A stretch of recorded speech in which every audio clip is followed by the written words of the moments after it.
Welcome back to the channel, friends. It's truly wonderful to have you here again, ready to dive deep into another essential topic in the world of spiritual cultivation. Today's theme may seem simple on the surface, yet it holds profound implications for anyone walking the path of mindfulness and devotion. Let me begin by asking you this.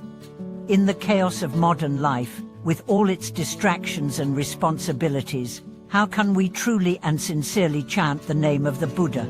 How do we make this practice real, grounded, and transformative? It's not just a formality. This video will be a heartfelt journey into the practice of chanting Buddha's name, a practice rooted in ancient wisdom but facing very modern challenges. We'll talk about the meaning behind chanting, why sincerity matters more than repetition, and how modern distractions have made this ancient path both more difficult and more urgent. And we'll go much deeper, exploring real stories, insights, and reflections on how to bring this practice alive in today's world. Let's start by considering what it really means to chant Buddha's name. It's not just a ritual. It's not just a sequence of sounds. At its deepest level, it is a call from the heart, a cry for connection, a yearning for awakening. In Pure Land Buddhism, chanting Amitabha Buddha is seen as a direct invocation of compassion and guidance. But if we reduce this sacred act to a mechanical habit, it loses its power.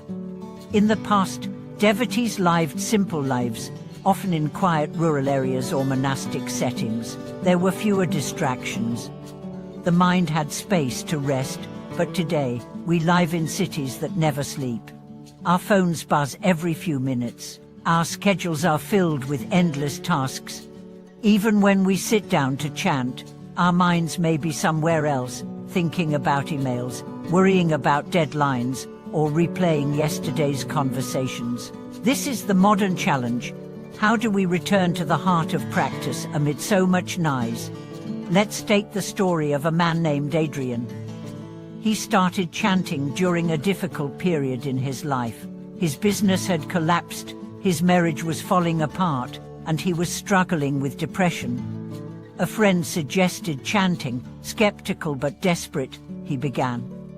At first, he did it mechanically, forcing the words out while his mind wandered. But one evening, something shifted.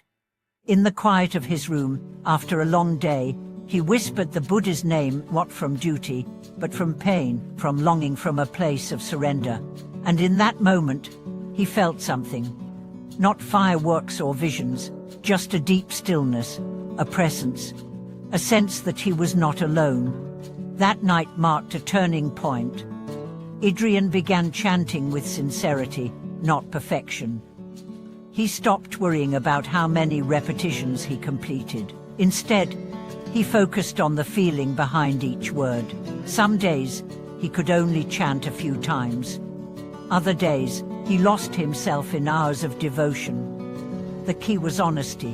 When he was angry, he chanted.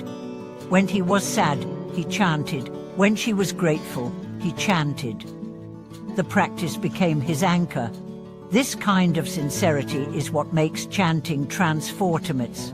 In many traditions, the term nimbuts means to think of the Buddha, but it's not just mental activity.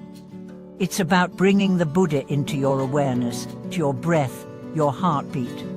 It's a reminder that the divine is never far, it is just a thought, a breath, a name away. Now let's talk about obstacles. One of the biggest is distraction, not just external, but internal. You sit down to chant, and your mind is flooded with thoughts. You remember a task you forgot. You replay a conversation. You judge yourself. Why can't I concentrate? Why do I feel nothing? This is the demon of expectation. It tells us we are not good enough, not spiritual enough, not disciplined enough. But chanting is not about achieving a state. It's about showing up. If your mind wanders 100 times, bring it back 101. Each return is a victory. Each repetition is a seed. Even when you feel nothing, something deep within is listening. Faith is not about feeling good. It's about trusting the process. Another challenge is inconsistency. We start strong, then falter. We get busy, we forget, we postpone, and slowly the practice fades. How do we overcome this? Ritual, routine, revere scene. Make a space. A corner of your room with a candle or an image. Make a time, morning or night, even 5 minutes. Make a vow, no matter what, I will chant today. Not for reward, not for merit, but because your soul needs it. And here's something powerful. Don't chant alone. Join a group, chant with friends, share your journey. When voices rise together, a sacred energy is created. And when you feel weak, their strength will carry you. The Sangha, the community, is a pillar.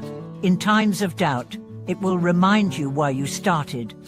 Let's shift now to the deeper spiritual dimension. When we chant sincerely, over time, the words disappear. The sound becomes silence, the repetition becomes rhythm, the name becomes presence.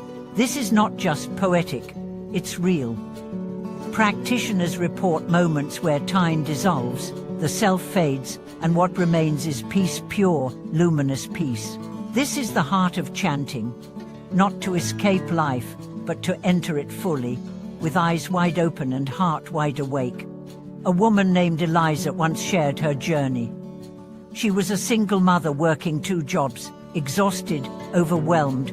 She had no time for long meditation sessions. But each night, after her child slept, she would chant 10 minutes before bed. Just 10 minutes, sometimes whispering, sometimes weeping, sometimes in silence.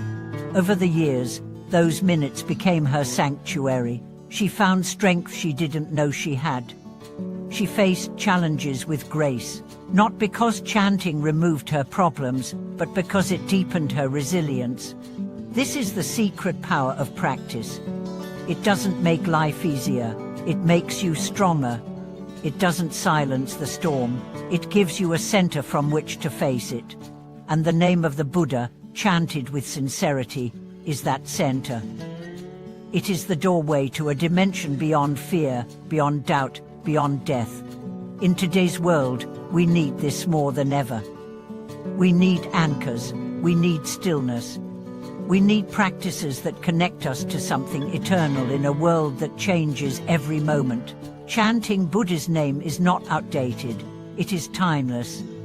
It is medicine for the modern soul. So if you're just starting, be gentle. Don't measure your progress. Don't chase spiritual highs. Just chant, honestly, humbly, with your whole heart. If you falter, begin again. If you doubt, chant through the doubt. If you fall silent, return to the breath and begin again. Let each name you utter be a flower offered to the divine. Let each syllable be a drop of water cleansing your mind. Let each moment of chanting be a step toward home, a home that was never far, only forgotten. Thank you so much for watching today's video. If you've had experiences with chanting, or you're struggling to build a regular practice, I'd love to hear about it. Share your thoughts in the comments. Like, subscribe, and help spread this message so others can discover the simple yet profound power of sincere practice. I'll see you in the next one.